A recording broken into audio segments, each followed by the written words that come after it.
If you guys are starting a YouTube channel because you want to create some passive income, there is some truth to that, but it is a lot of work and it might not be as passive as you think it is. This is Pat Flynn from the Smart Passive Income Podcast, and he's going to share with you guys some principles about what it takes to actually create an online passive income.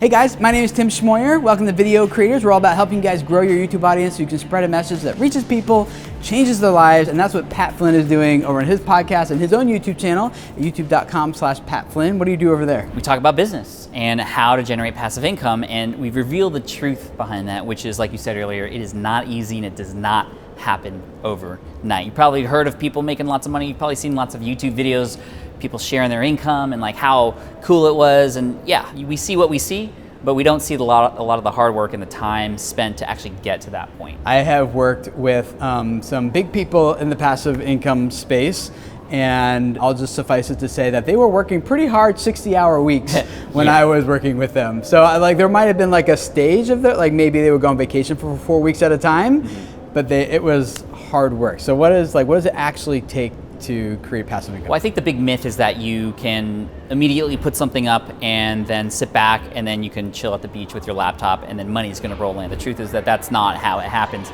That can happen after step 10, right? The first step is you need to build something that actually works to solve people's problems and help people, whether that's building a business model through affiliate marketing or creating your own products or building a website or building a YouTube channel and getting ads. These things work as a starting point, but where things start to be passive is when you begin to remove yourself from that process as much as possible. And just some business models, you can't do that, right? Now, my first business, which was an online business helping people pass an architectural exam, that website only needs a finite amount of information to help solve that person's problem, which is I need help passing this exam. You can find that at greenexamacademy.com. It's a very little niched exam in the architecture industry, which is where I came from. And I haven't touched that website for 5 years. Yet every month it makes $1,500 to $2,000 a month. It took 18 months to get to a point where I even saw $1. And I think that's the big thing. People don't put in the time to actually create something that can then be automated either through tools or Google and search and suggested videos, or by building a team that can help do a lot of those things for you. Around 3.5 years ago, my wife was pregnant with twins, and our life had to drastically change.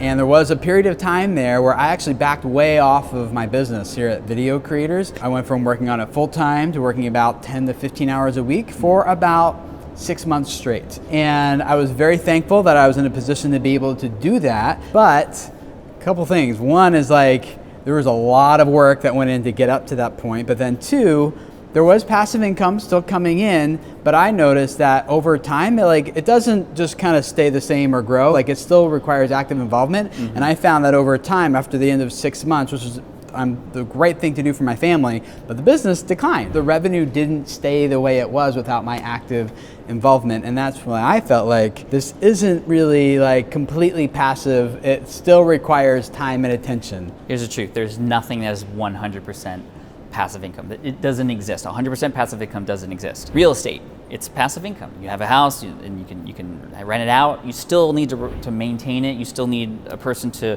manage the tenants that are in there. The stock market and all those kinds of investments that you can make that are passive. You still have to pay attention to what's happening in the market. If there's going to be a recession, you need to kind of be a little bit less aggressive with your investment. Everything requires maintenance, but there are kinds of business models that can work for you instead of you working for the business. Right, yeah. What passive income is building businesses that allow you to remove yourself from still having the business to work. So for example, building an online website that helps people pass an exam.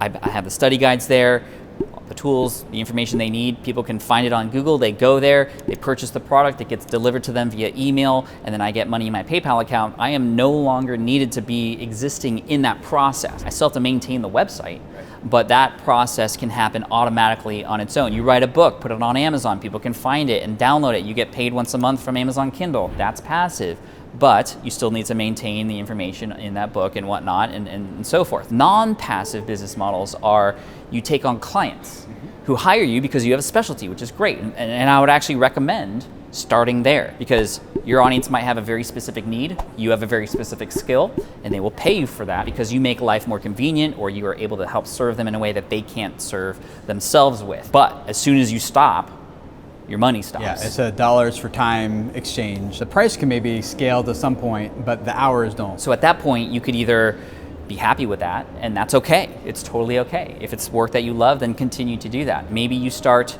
hiring other people to do the client work for you, and you can create what's known as an agency, and you have people under you that then do that hard work. That's right. Or you then understand, oh, well, I work with a bunch of clients, but they all have the same problem. Maybe I can create a course or an online product or develop a software that does that for them automatically. Larger upfront investment, but then you're able to now repeat the serving process with something that you've built ahead of time. Sometimes, like when we hear people talk about passive income, it kind of feels like, you mean you don't have to work anymore? And I feel like if you're actually trying to just do passive income to escape from work, and the way I think about work is serving others and providing value to other people, I think that that's probably not the way to go, and it's actually not going to end up for you the way that you would like. But when we see this as how can I scale the amount of service that I'm providing to other people, like having maximum impact, that's when I think this can really start to work for you a little bit better, when you go into it with that mindset rather than like I'm going to do 2-3 weeks of work and then sit on the beach for 6 weeks. Right. And the result of this is you have flexibility. You have flexibility in your freedom. time. And freedom. You take off if your wife gets bedridden with twins for a little while. Yes. Right? So if you guys want to learn more about the smart way to create a passive income online, Pat Flynn has a podcast called Smart Passive Income. Look it up. Links down below, as well as the YouTube channel, youtube.com/Pat Flynn. Also linked up down there below. And to get you started, click that video you see on your screen. It's 3 passive income business models that'll get you started right away. You're going to learn tons. So click that video, and Pat will see you over there. See ya.